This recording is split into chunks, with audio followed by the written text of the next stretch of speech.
This is the Region 9 Rush. Here's your host, Andy, and that dummy robot. It's the ESPN 97.7 Region 9 Rush. I'm Andy, and we're ready to rush best 9 plays from Region 9 this week.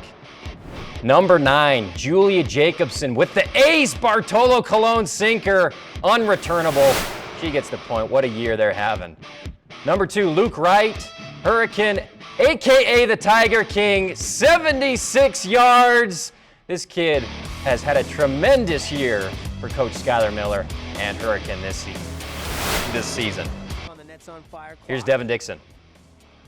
And they're going to throw. Bunnell looking outside, and he's going to be almost intercepted, and it is tipped and intercepted. And here comes Will Warner, and he could go to the 30, the 20, the 10, and touchdown on the pick 6. Will Warner on the old tip.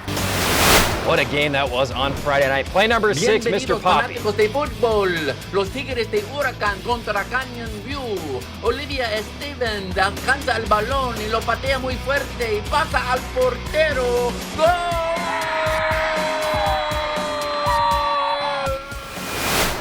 Play number 5, Snow Canyon's punting. Hosner sends both McKenzies from both edges. The punter seeing double. They get the block. That play changed the game. Dominic McKenzie, Special Teams Player of the Year.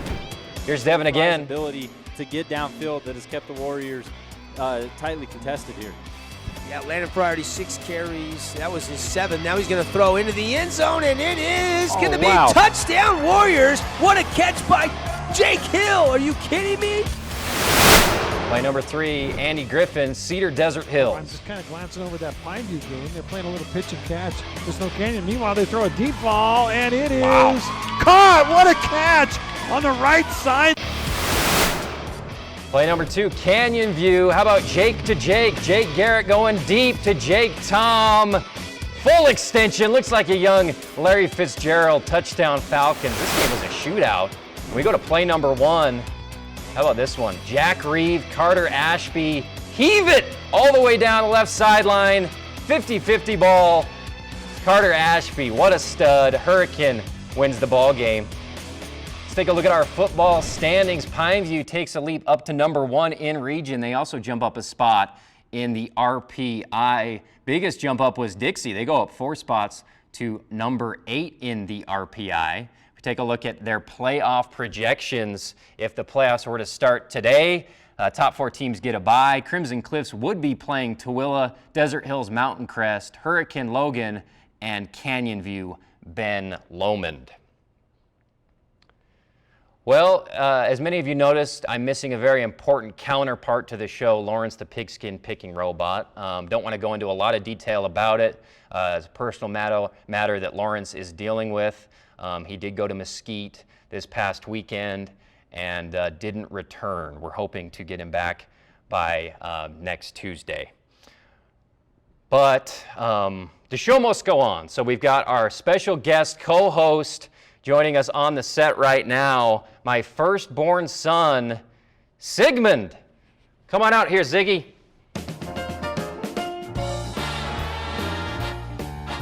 All right, have a seat, pal. Mind putting your game on pause while we're on the camera?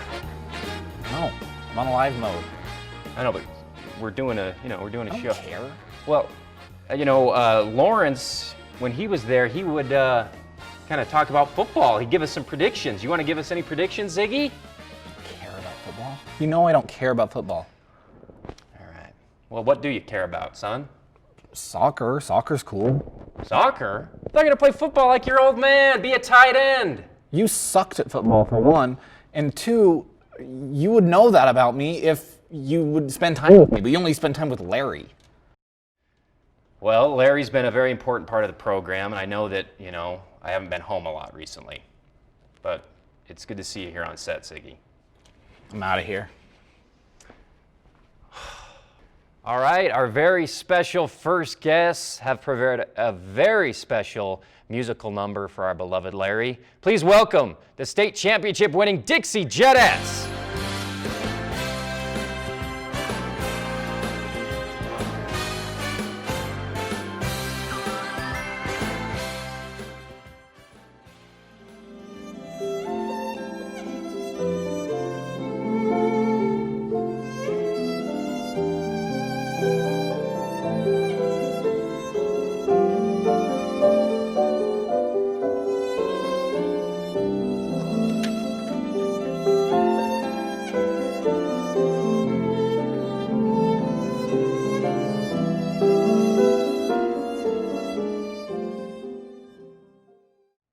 Time now for our Region 9 Picks of the Week with Lawrence, the pigskin picking robot. Lawrence? I'm sorry, come again? Lawrence struggles to be in the moment and is never really ready for his cues. And so we brought in one of the big guns from Region 9 to help keep him on his toes.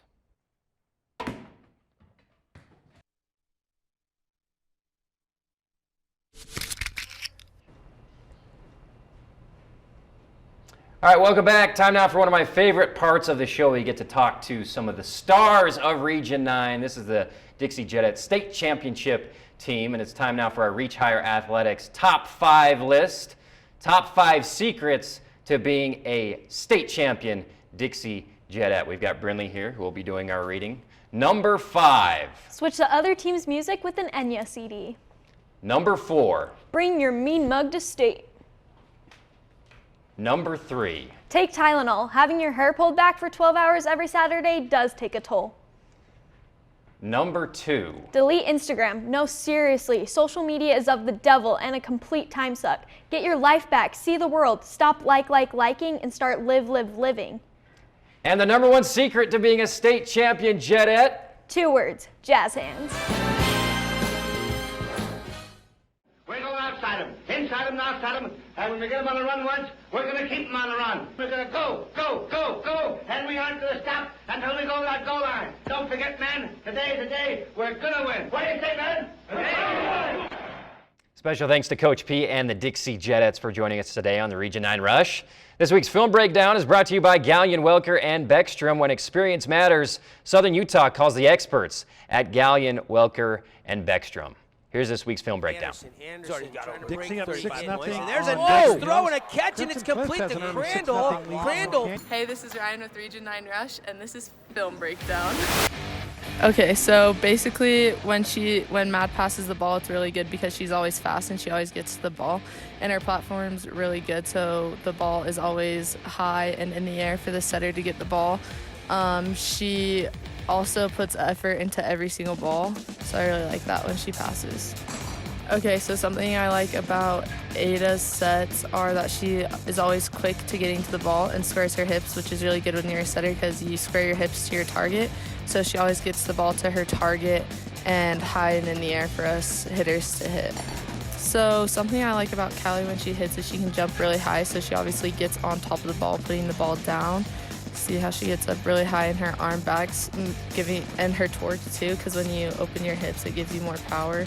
So she always opens her hips good, and then jumping high and getting on top of the ball, she does really well at as well. What a year the Crimson Cliffs Mustangs are having on the volleyball court. They play 2 big games this week, including Desert Hills and Pineview. Well, one of the biggest games of the year is always Dixie versus Pineview. That's coming your way this Friday night. And here to give us his expert fast facts is our very own Rustin Burnside. The Pineview Panthers and the Dixie Flyers take on each other for the 46th time in school history this upcoming Friday night. Last year, it was the Panthers, a 27-26 win behind a massive performance from McLeod Croton, which made the series 25-20 overall in favor of Pineview. Dixie has won 4 of the last 5 meetings, and the last time they met in the playoffs, well, it was a Pineview 35-14 victory in the 3AA semifinals.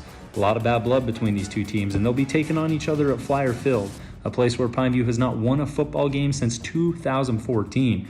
We'll get to tune in as we watch the Panthers try to break that streak. Now, Pineview comes into this game behind Braden Bunnell and Dominic McKenzie as a offensive juggernaut. They average 41 points per game, which is number 2 in the entire Utah 4A classification. Where Dixie, on the other hand, has been the best defensive team since region play began. They've only given up 15 points per game since we started playing in Region 9. And only once this year have they allowed more than 25 points. So we get to see an offensive juggernaut against a defensive dynamo. Who will come out on top? Well, we'll have to wait and see. This has been Rustin Burnside, ESPN 97.7 with Region 9 Fast Facts. Rustin Burnside, everybody. Tune in to the big game, Pineview-Dixie, Hosner versus Monkers this Friday night on ESPN 97.7, Sports Radio 977.com, as well as CEC TV HD channel 108. All right, time now for our expert panel segment to tell us who the heck is actually going to win this game between Dixie and Pineview. We've got head coach of TC Williams, Herman Boone, a teenager we found outside of Barnes and Noble, and Little Miss Laverkin, Betty Mae Wayland. Oh, great, yeah, I'm on with a toddler and the guy who ran a double reverse on his own 20-yard line on the last play of the game for the state title. Yeah, good move, It pal. was a backside Georgia reverse. Are you kidding me? No, Where I've never, have you coached? No, you don't have to coach. Have you ever you don't coached? you don't have to play Madden for more than 2 minutes to know I that coached a double AAA reverse from ball your own in 20-yard Virginia. line We isn't gonna won work. titles. No. Your whole play counted on your pretty boy quarterback. Sunshine was our best athlete. As lead. He had to be lead blocker. He went on to. He was blocked everybody. D1. Yeah.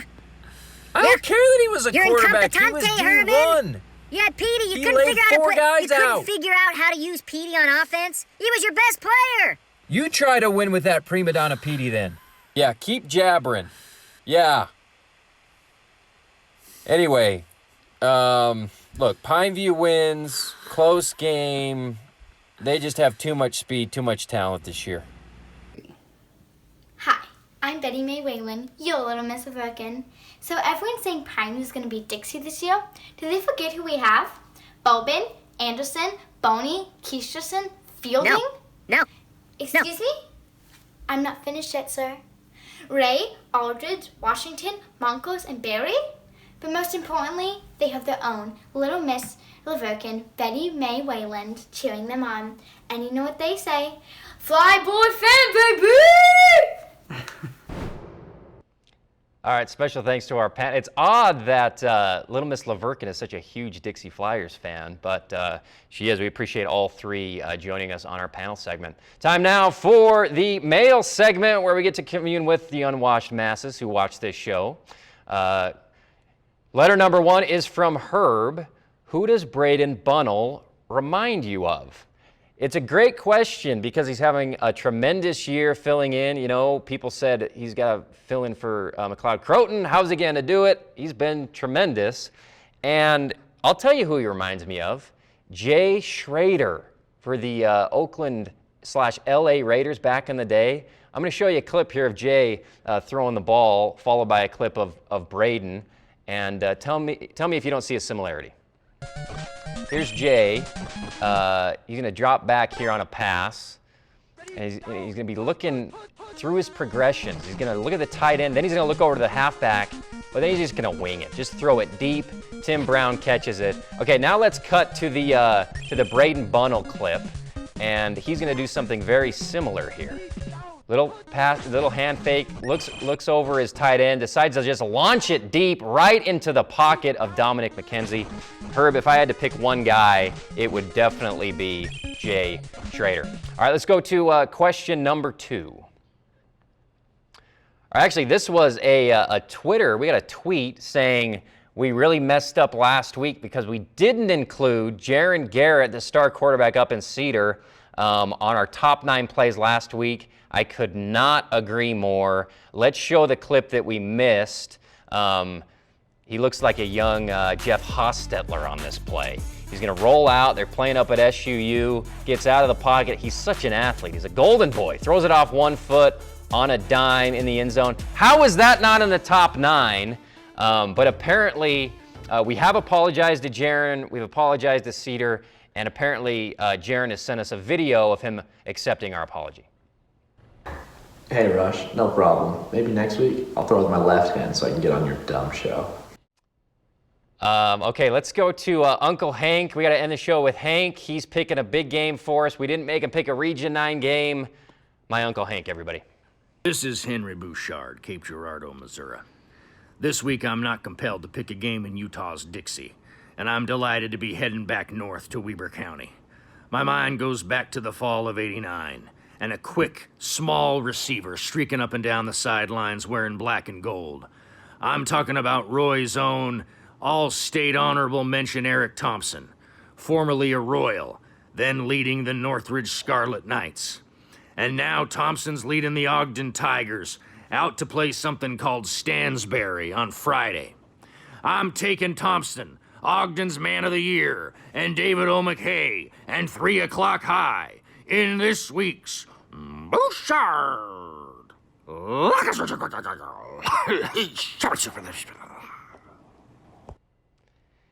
Uncle Hank is 3-1 on the year, by the way, for those keeping track. All right, let's give you our look ahead for this Friday night. We've got 4 games, starting with the Sullivan Homes game of the night. Pineview at Dixie. Snow Canyon at Crimson Cliffs will be over on 94.9 FM KDXU. And then the 2 games up in Cedar, Hurricane versus the Reds, and Desert Hills is playing Canyon View. We'll see you Friday night. It's been The Rush.